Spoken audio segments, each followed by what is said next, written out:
Oo. ibang area sa Rizal, lubog na daw sa baha. And kanina, may mga netizens na nagre-reklamo or kaya nag-a-ask ng mga responders kasi nga, lubog na sila sa baha. Pero wala pang nagre-respond doon sa kanilang call na ito nga, lubog na sila sa baha. And we're just confused kasi parang nagbabago yung priority ng gobyernong ito na yung mga kapulisan nandun sa KOJC compound. Ngayong mas may dapat na mas matimbang na mga bagay na dapat nilang pagtuunan ng pansin.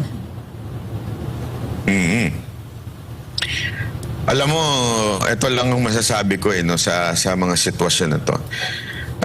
Alam mo, God really works in a mysterious way. Diba? Mantakin mo, ang tindi ng bahang nagaganap ngayon sa Metro Manila o dito sa May Luzon. Tapos dito sa Mindanao, iba yung weather. Tapos makikita mo talaga ito'y sumasampal sa gobyernong mapang-abuso. Iilan ho ang pulis na nandito? Libo-libo ang pulis na nandito. Ano ginagawa? Nakahiga. Natutulog. Nakahiga. Natutulog lang, nakahiga sa kalsada, walang Naku, ginagawa. ayan, sarap ng buhay. Ngayon yan tapos sa Luzon, grabe ang baha. Di sana tumulong na lang sila doon, di ba? Ang dami nilang pwedeng gawin. Yung mga yan, marami ho dyan, nasa Region 4 pa, na galing na mga maano ka talaga, sabi ko, grabe. Hindi, ang Panginoon hindi ho, alam mo yun, hindi ho yan gumagawa ng bagay na hindi niya pinapahintulutan na dumaan ng mga dumadaan ho sa ating buhay. Pinapahintulutan niya yan dahil may purpose po yan. Para iparealize natin that this government is no longer in priority sa pagsilbihan tayo. This government pinipoliticize na lang ho ang mga Pilipino. Interest kasi itong gobyerno natin Oo, grabe ho. Sabi ko nga mahiyahiya naman po kayo. Sampal ho. Anong ginagawa ng mga pulis dito? Wala na ho. Wala naman kayong dapat walang pumapalag sa inyo. Hindi nyo ba nakikita yung mga pulis? Wala ho. Kung may nakikinig na pulis dyan sa baba kasi nakaplay mga video. So kung kayong mga pulis ho dito sa baba, ano ho ang ginagawa nyo dito? Meron ho ba sa inyong nanakit sa inyo dito? Meron ho ba sa inyo ditong pinalayas kayo? Dito sa hinaharang nyo? Wala. Binibigyan pa nga kayo ng pagkain Anong ginagawa ninyo dito? Tulungan nyo yung mga kababayan natin sa Luzon na binabaha na ngayon. Sigurado ko sa inyo, ibang mga pamilya ninyo ay binabaha na rin po doon. Kaya nga. Na inaaksay ang oras nyo dito. Tsaka Again, kahit umalis po kayo dito, hindi namin kayo guguluhin, hindi kayo palalayasin. Walang ganun. Matitino ang mga taga-KOJC. Alam nyo na yan. Ilang araw na kayo dito, pinapakain pa nga kayo Busog nga sila kagabi sa celebration natin. Banat ba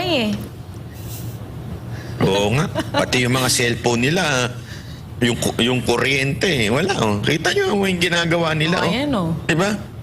Tsaka naka-standby sila sa compound natin pero sinasahuran yan ng taong bayan.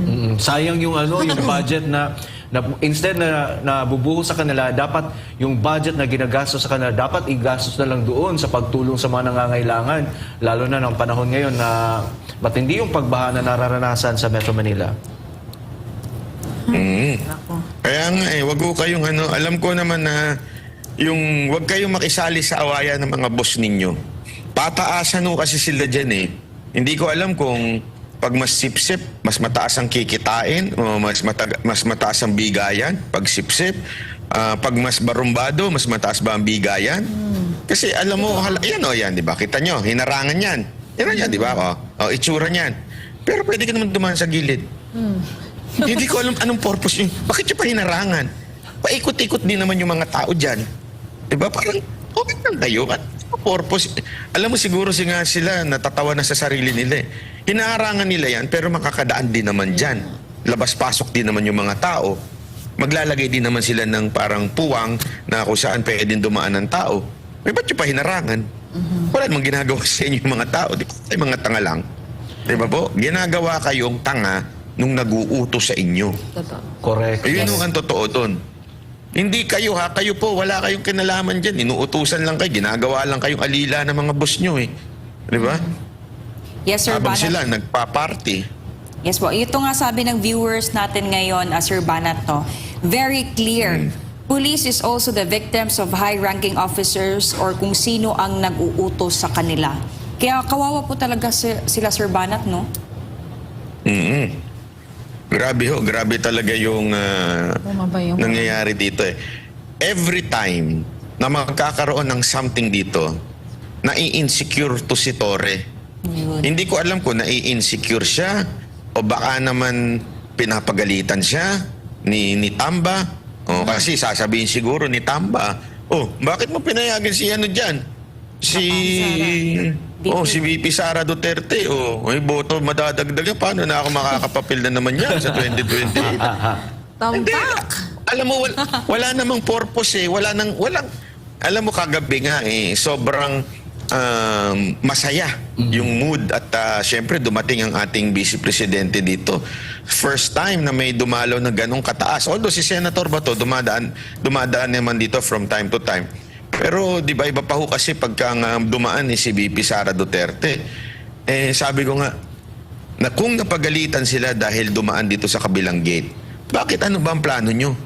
Utusan nyo yung mga polis nyo na harangin ang PSG sa pagpasok ni Bibi Sara Duterte. Eh buti pala hindi nyo occupado yung kabilang gate. Eh kung occupado nyo yung kabilang gate, baka nagkasakitan pa ng PSG to tsaka ng diba? Kasi yun ang plano nila eh. Kaya sila umagang-umaga bigla hong inoccupy yung kabilang gate na dinaanan ni BP Sara Duterte. Ganon nagalit yung boss ni Torre sa nangyari kagabi. Kaya yun ang binabantayan namin ngayon kasi baka mamaya tulad niya nagkaroon ng dance contest kanina, eh baka magalit na naman sasabihin, bakit nagpinapayagan niyo yan? Kasi ako ito aking opinion lamang naman to. Based ko sa naririnig ko ng mga info sa mga reliable sources naman na taga dito. Etong si Marantan daw, pinapayagan niya na yung mga ganito at siya ho inaalaw niya na yung kasi naintindihan naman niya eh. At siya kasi yung nasa ground. Siya yung madalas dito. So nakikita niya walang security threat, wala kang maano dito. So hinahayaan na lang niya. Ang problema, pag lumalabas sa video o sa SMNI o sa Banateros at napapanood ni Torre, nagagalit siya. Alam niyo yung kanina yung ni-live nila Boss Dada at saka ni Jay Guevara ng Banateros? Di ba ni-live nila yung nagsasalita si Torre? Doon, tinitira mismo ni Torre yung mga vloggers. Ganon siya ka-insecure. Sabi niya, wala kaming pakialam kahit mga vloggers yan. Hulihin namin yan. Pag hinarang nyo kami, sabi ko, grabe naman napaka-insecure nitong mamang to. Alam mo yun, parang kami, wala naman kaming ginagawang violente dito. Ako nagpapatawa pa ako sa mga pulis eh. Wala kaming ginagawa dito. Ang ginagawa lang namin, nire-report lang namin kung ano yung nakikita namin. Masama po ba yun? Na i-report namin yung nakikita namin? Ano to? Talaga bang wala ng kalayaan?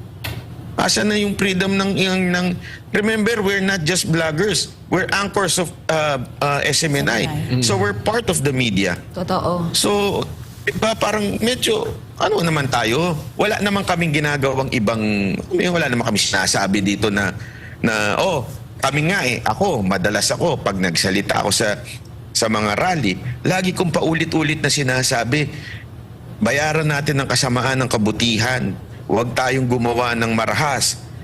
Lagi lamang pong pagmamahal ang ibigay natin. Nakakita kayo sa amin na nagsabi dito, mag-rally na kayo, umawak na kay Armas. Sapakin yung mga, walang ganun eh. Diba? Kami nga, hinahamon namin sila. Basketball lang eh. Diba? Mag-basketball tayo dyan dito sa GMC. 5-5. Pag nanalo kami, uwi na kayo. Pag nalalo naman kayo, uwi na kami. Ganun lang ang hamunan namin dito, basketball. Diba? Walang sakitan. At naniniwala kasi kami. Love conquers everything. Diba?